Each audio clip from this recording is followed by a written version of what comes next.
Hello and welcome back. I'm your host JT Thomas, sitting in for David Agono, and on this episode of In the Huddle, Bowl Game Edition. Guys, welcome back. We started off when we thought we were done, but we had the good fortune of having the opportunity to be in a bowl game, and it is the AutoZone Liberty Bowl game. And let's talk about about this game on December 29th. The game will be at 1 p.m. Central Time and 2 p.m. Eastern Time against the Texas A&M Aggies. I mean, we left here last month and talked about potentially playing another opponent, but let's talk about these Aggies and how we match up against the Aggies going into the season. They got a high-powered offense that probably mirrors ours a lot. I think we could expect to see a lot of points on the board. They give up a lot of rushing yards. Scott was cluing me in on that.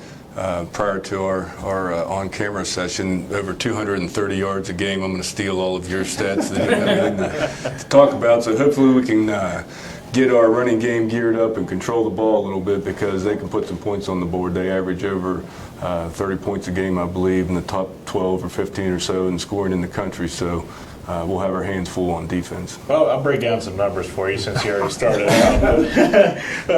They're really, really similar to our offense. I mean, they average 306 yards a game. We average 314. They average 142 rushing. We're a little bit more like 180, 190, and points are about even. So, I mean, the similarities between the both are really, really common. They spread the ball around a little bit more than what we do. They have 4 or 5 receivers that all average about 40 to 60 yards a game, and even their running attack, they got 3 or 4 guys that average between 30 and 55. Right. So. Well, we keep talking about similarities. We have a bunch of running backs that can run the ball, and you talk about the coaching staff, which I think is kind of funny, because you got guys that were coaching together at one point. Coach Hoganson was the offensive coordinator for the Houston back in the day, and it was Kevin Sumlin who was the head coach. So he was with him for a while. When he left and went to Texas Tech, he took Jake Spavital with him, which when he came to WVU, Spavital came here with him. So there's a lot of familiarity, and the last few games, you see our guys holding up towels. I suspect there's going to be a whole lot of that going on, because with any sport, you try to steal signals. It happens in basketball. Try to get an edge. It happens in baseball. You got to get that edge. But I think the one edge that we have going into this game is they fired the defensive coordinator.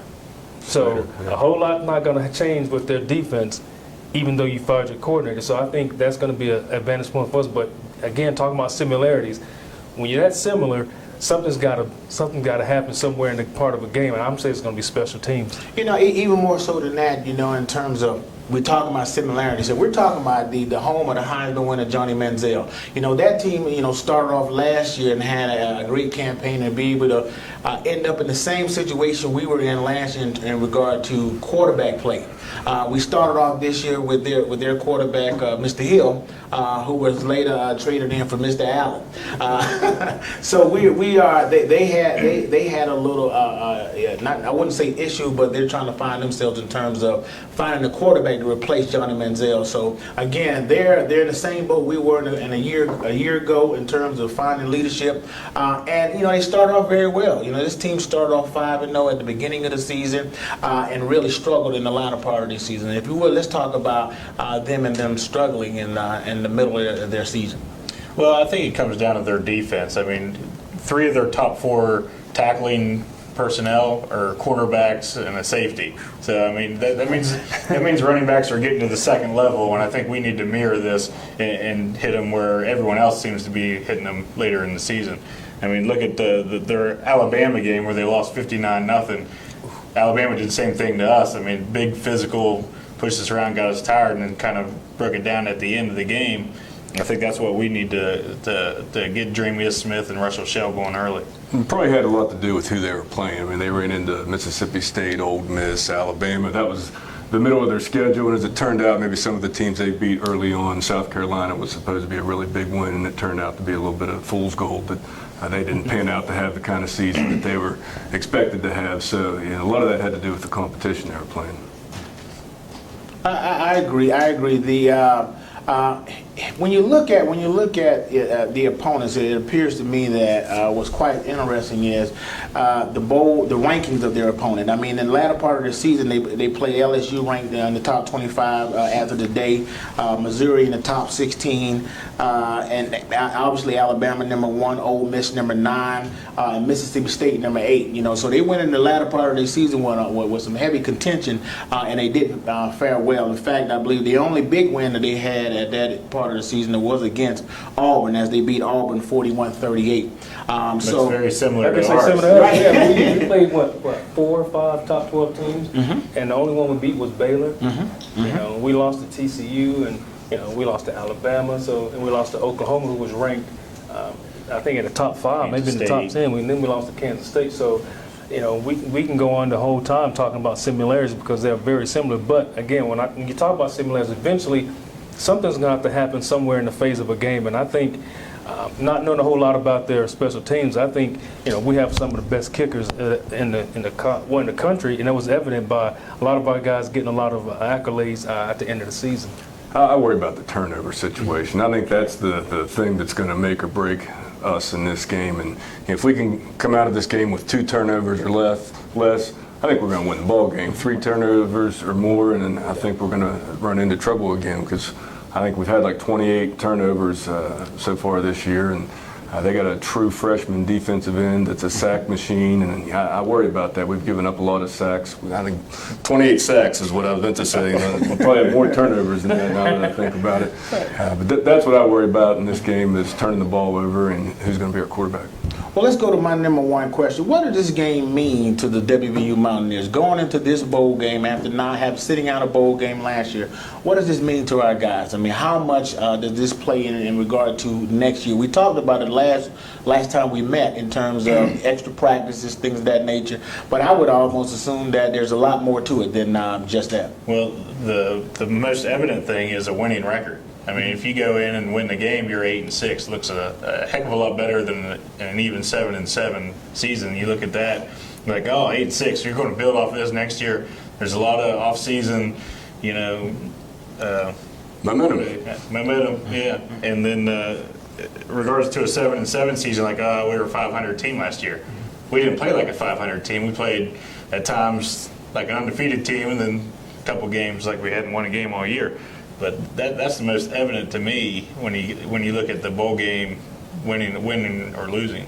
Yeah, confidence for the younger guys, the psyche going forward, confidence for the program, for the coaches, momentum going forward in the next season tickets, all those things can make a big difference. That's the lawyer coming out. Yeah. Well, I mean, you know, that's a big difference in your season ticket sales when you're Right. coming off of a winning bowl game versus a 4-8 season, for example. So obviously we've made a big improvement, and we can cap it off with a win in this game. Right. And that goes into recruiting also.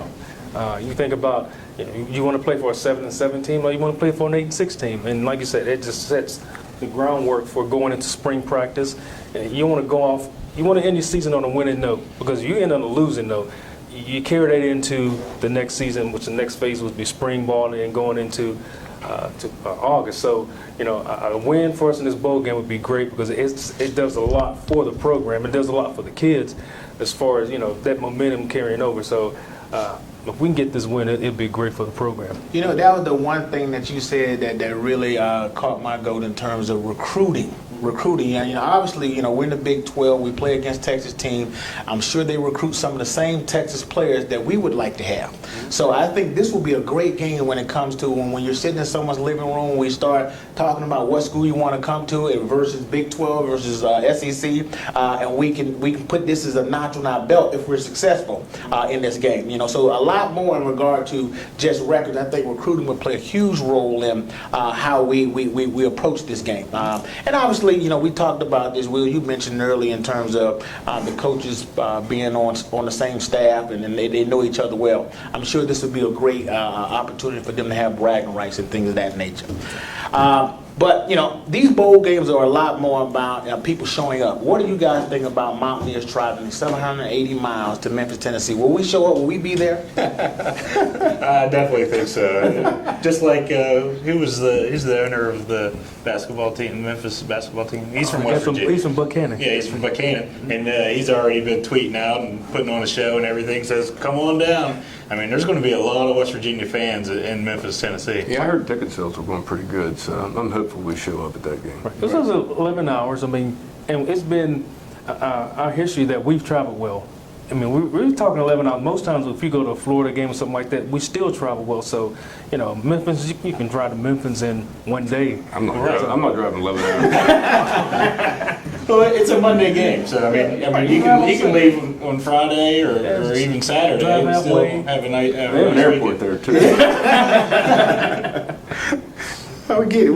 We get it. I got you. Okay, guys, let's talk about. I want to throw out a few facts about this Liberty Bowl, this bowl game. In fact, this is the 56th annual meeting of the AutoZone Liberty Bowl game. It started in 1959, and to drop a little trivia on you, WVU played in the fourth game against Utah. However, we weren't very successful in that game. We lost, I believe, 32-6 or something like that. That was 1964. So throughout this segment, I'll try to drop some Liberty Bowl trivia questions for you guys. I might be able to add something to that. Okay. They played that game indoors at Atlantic City. Absolutely. And their leading receiver in that game was a guy named Milton Clegg. Had 7 catches for like 90 yards. And you know what hometown he had? Let me guess. Moundsville, West Virginia. What? My hometown. That's all right. Also, Ed Pastelong was on that team as well. And you probably know he was a Moundsville native as well. So that was pretty, Moundsville was well represented in the 1964 Liberty Bowl. We didn't show up very well, but Right. Moundsville was Too much there. gambling. Hey, in fact, you bring a great point. In fact, a little more history that I was going to use later on is the fact that was the first time a bowl game had been played indoors. And I thought that was quite interesting for West Virginia once again to be part of history. That was something that caught my eye. But let's talk about some of the players on this team in regard to the Aggies. I mean, they seem to be having a backfield by committee. I mean, you got 3 players, Trey Carlson, Brandon Williams, and Trey Williams. The last game that I watched them play was against LSU. Did you guys get a chance to see the LSU game? A little bit. Well, they seem to be a team that want to get the ball outside. I mean, how do you think West Virginia defense is going to do against guys who are trying to run the ball outside? I don't see them being a team that's going to be inside a lot. I think they'll be trying to get outside. So what do we do I think that plays into our strength. We're not very strong up front. As far as, we have a pretty good nose guard in Kyle Rose, but, we got some speed guys on the outside. Our linebackers can run pretty well, and they tackle pretty well in open field. They've gotten better. In the first game against Alabama, I was a little worried about them because missed a lot of tackles in the open field, but as the year went on and progressed, we got better at that, and our corners have been playing very well. I watched one of the games earlier in the year with Texas A&M, and they had some very nice uniforms. The white ones with the silver in the helmet, very nice. They had some tall, lengthy receivers. So, our corners are about, 5'10", around it, and they have receivers that are 6'3", 6'4", 6'5". So, I see them potentially trying to throw the ball and some jump balls and try to get some disadvantages with our corners. Yeah, they have a bunch of guys that have, I think, 4 guys with 40 or more receptions and a couple other with 30 and 20. The big 6'5" freshman receiver, Jones, or is that Reynolds? Reynolds. They had several big guys on the outside that present matchup problems for our cornerbacks. Well, I mean, it's going to. This is a typical SEC team. They're big. They're physical. I think they're going to try to get Trey Carson involved in run inside. They've seen our offense or our defense kind of be so-so against Alabama, against Oklahoma. These teams that came right at us. This Trey Carson, he's a 235-pound. He's a big physical guy. Wow. And these offensive linemen, I mean, you look at their stat sheets. I mean, they're all 310 plus, 330, a couple of them. I mean, this is a big team. Yeah, the average, I believe you're right in regard to the average height and size of their running back. I mean, they got 2 guys over 6 foot. They average about 200 pounds. Those are big backs in our standards. I believe we have 2 backs with Shell being our key back with probably a little more than 200 pounds. So it's going to be a little different for us watching our guys battle against them. However, I think that, I thought we did pretty well in the latter part of the year in terms of man coverage.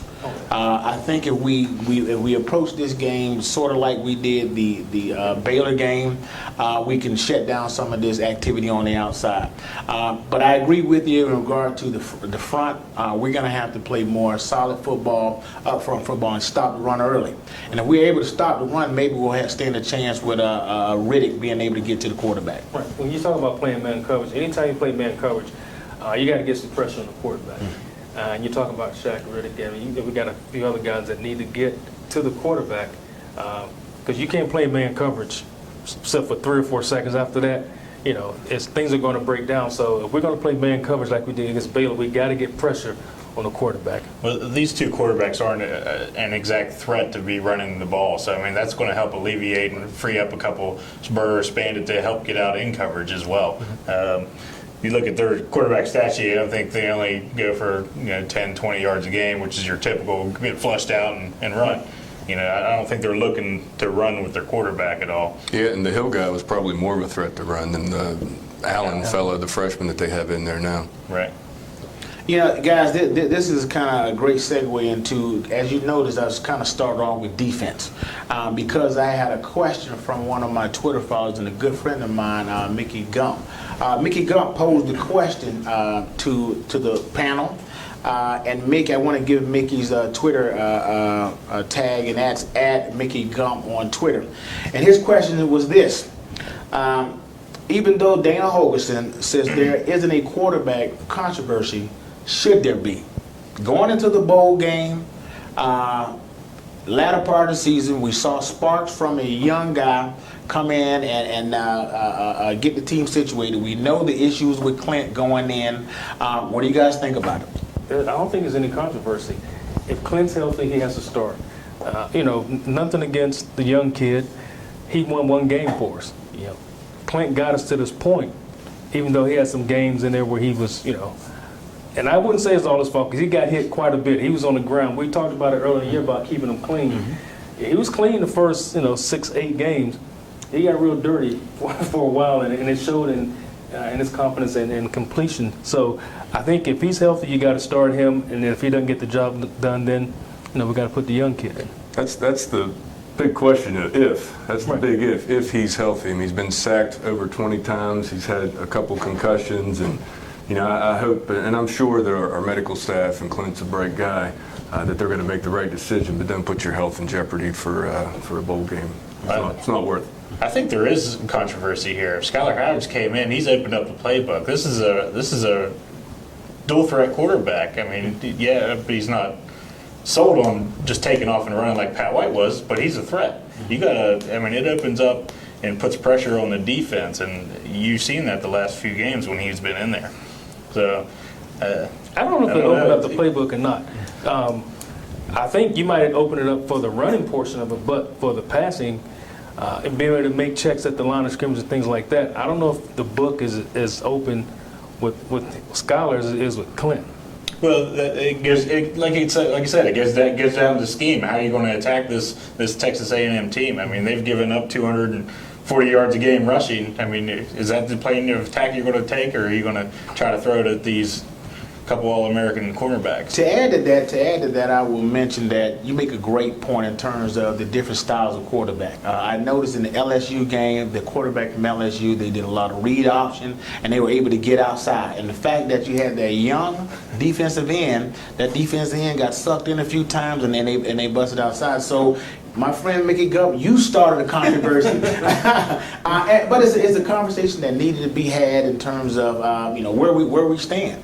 I mean, I think that the fan faithful really would like to see Clint finish his senior season off very well. He deserves it. He's worked real hard, but I believe it's a decision that Clint, he and the coaching staff will have to make in terms of what he intends on doing. In regard to Skylar Howard, I think Skylar Howard is going to be ready. I think the kid's been ready all year. I think he's been waiting for this opportunity, and when it presented itself, I mean, he stepped up big and played like he had been in the game before. And we talked about that boding well for West Virginia in the future, to have some quarterbacks to be able to come in next year and compete. But again, the controversy in terms of who should start, the question is asked, and it's a good question, and we'll see. You might have changed my mind talking about the LSU game. If he's going to play like that, we want Scholar in the game. Right. Because Clint's not a threat on the read option. Right. Because he's not going to run the ball. Right. Skylar Howard, oh yeah, he's definitely a threat. So, yeah, you might have changed my mind. Yeah, I mean, it's quite interesting if you Trust watch me, I'm a it. Clint fan. Everyone knows I'm a Clint The fan. defensive end are talking about, I think, set a freshman Miles record Garrett. for sacks Yeah. in the SEC, and he's. But that makes he likes to get after. So Yeah, it almost means if you sit back there and try to throw the ball around, like our good friend Clint Trickett will, that this guy has a chance to get at you. But if you move around a little bit, we may stand a better chance in getting the ball out. Now, make no bones about it, West Virginia goes in this game as a favorite. And that's a question in itself, in the fact that when the last time has West Virginia gone into a bowl game as a favorite? Like 1994, CarQuest Bowl, probably something. Actually, yeah, it was. Actually, it was 95. Because I 95. played in that game, and we played South Carolina, and we lost that game. You did? Yep. So that didn't bode well for to We go were in. favored in Georgia Tech, the Gator Bowl. Were we? well, I don't know. Calvin Johnson had Well, let's- 1,000 yards on him. Let's say this: it's not very, it's not very often that West Virginia goes into a bowl game and is favored. So guys, don't feel comfortable. Be prepared to get out there and get after like we always do, and have that underdog spirit. Because this is a game we need to bring home. I mean, no doubt about that. We need to finish this game up strong and then conclude our season. Going into the last part of the segment, let's do a few things. We talked a little bit about defense. We talked about offense. We'll get to special teams, but not yet. I want to talk about some keys to offensive success. And let's start with you, Scott. Offensive success. Our offensive success, it comes down to the big guys up front. I think it was typical SEC, lean on our defense and be opportune on offense. Is what it seems like SEC has grown into here the past couple of years. But I think the big guys up front need to create lanes for Russell Shell, Dreamer Smith, whoever's in the backfield. Get Smallwood, get the running attack going. If you get the running attack, get the corners suckered in, take a chance deep. I think the key is up front. Well, I think first down is pivotal for us because we can't go 2nd and 9. We got to get at least 3 or 4 yards. Now that puts the defense in a position where, are they going to pass or are they can run? So now we can dictate, what we're going to do, and now they got to sit back and pretty much guess, what we're going to do in offense, especially if Skylar Howard's in the game. Yeah. It's 2nd and 5. Well, we can run read option and like he did against Iowa State. The cameraman even went that way, and he was running down the middle of the field before anybody even saw what happened. So Makes those ends have to sit down a little bit. They just can't pin their ears back, come flying off the edge. right, so if we want to run that read option, those ends have to sit. Now that guy, whoever pulls it, to tackle our guard up, it's the fullback kicking out. You got a guy just sitting there waiting to get kicked out. I think we need to establish the running game. They've proven to be vulnerable to the run. Hopefully we can get our big backs going, our small backs, all backs, anyone in between. But most importantly, as I see it, and I can't emphasize enough, is win the turnover battle. We can't put the ball on the carpet. And I agree with you guys. We a few things that we said in this session here in terms of front line and running the ball. I agree with those things wholeheartedly. In fact, we know statistically we've done very well on those first drives running the ball and being able to score off the run. We need whatever plays we're doing in that first series. We need to run them until they stop us. We need to run them until they stop us.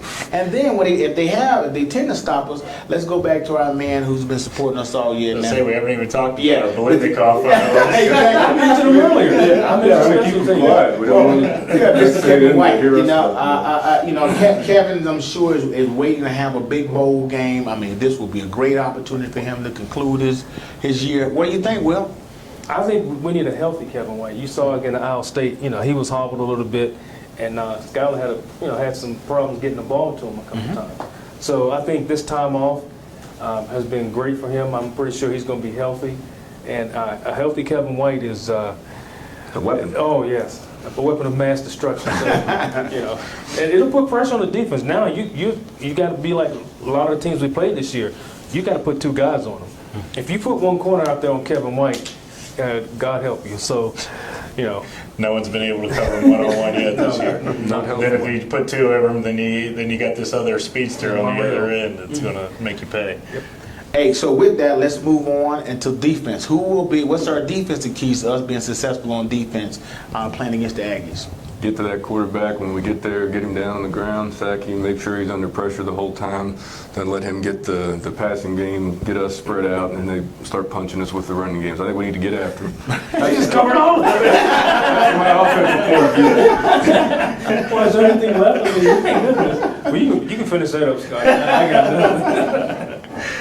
Defensive keys. I think it's just like Will said, early downs. Get them one-dimensional. Stop the run. Get him in long down distances and break up his rhythm. Like you said, get to him, make him move a little bit. Try to get him out of the pocket and force some turnovers. Yeah, we got to show some different fronts like we did against Baylor. We can't come out and just show the zero technique nose guard and the two ends. We got to stick some guys in some gaps and show them that, if you're going to try to run the ball, we got some other things we can do. Because, the first few games of the year, we just played a straight 3-3. We brought the spur and the bandit every once in a while.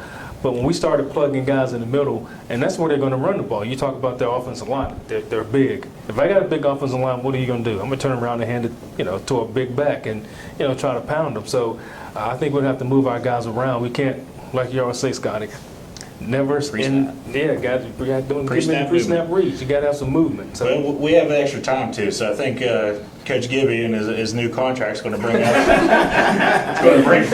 Ooh, man, $2.1 million worth of pre-snap movement. Going to bring out some new blitzes or something. To scheme around their weaknesses. I mean, you got a lot of film to watch on these guys and a lot of time to prepare. So. And I think our guys are just ready. I mean, these guys, they struggled the last 3 games of the season and concluded very well against Iowa State. The defense want to get back on national TV and show them how to get it done. I mean, for me, the big key on defense will be our secondary, being able to not get caught off guard. Because I suspect this game could be about trick plays, all sort of stuff, especially with West Virginia going in as a favorite. So I suspect that our secondary and our linebackers, if they key it up right, I think we'll finish up well. Now let's move on to that topic that we have struggle with more than anything. Let's talk about special teams. What are keys to us being successful in regard to special teams? Holding on to the ball. Are we just talking about punt return? Well, what I noticed is we haven't, as a kickoff return team, we haven't had a big run in a long time. And we started off. Big run back. Huh? Yeah. No. For us, Yeah. kickoff return for us, not their kickoff return. We haven't given up any either, so that's a good thing. I'm just talking about our man Mario. You got a guy like that, with that kind of speed. Actually, I don't want him to have just one kickoff return. That'd be great. That means they're off the board. Yeah. Exactly. But if it comes down to it, if he has to get the ball, I like for something to happen on that side of the kicking game. And then, like you said, punt return. Just fill the ball. I'm looking for some progress. I want to see us actually return one, advance it a couple yards. Okay, let's just make it out of this season, and we'll work on it in the spring. Just no disasters. That's all I really want for Christmas. I really expect this to be a low-scoring game. I really do, and I think Boomstash is going to be real pivotal in the success of this game. If he can flip the field and make them do sustained drives, I think it's going to bode very, very well for our defense. And I think our buddy Josh struggled in the last. I've never seen him miss. We would call them chip shots. Yeah, and he's missed typical 45-yard chip shot. And he missed a couple of them, so it'd be nice for him to get his confidence back. And he's been a weapon for us all year, and he's won some games for us. So it'd be nice for him to get his confidence back and make those 45-yard chip shots. Is this an outside field or is this indoor? It's outside. This is outside. Yeah, so the weather could be a factor too. Absolutely. It could be a cold game. I think special teams will be great because, as always, special teams are for special guys. In this part of the season, guys, I mean, you got to think about this. On special team, these guys, some guys probably hadn't played very much, or guys who know they struggle in special, they're going to let it all fly this game. I mean, there ain't no tomorrow. They ain't nothing to leave it on the field for. They're going to get after. They should get after and feel like special guys at the end of the season. I'll be very interested to see how we do.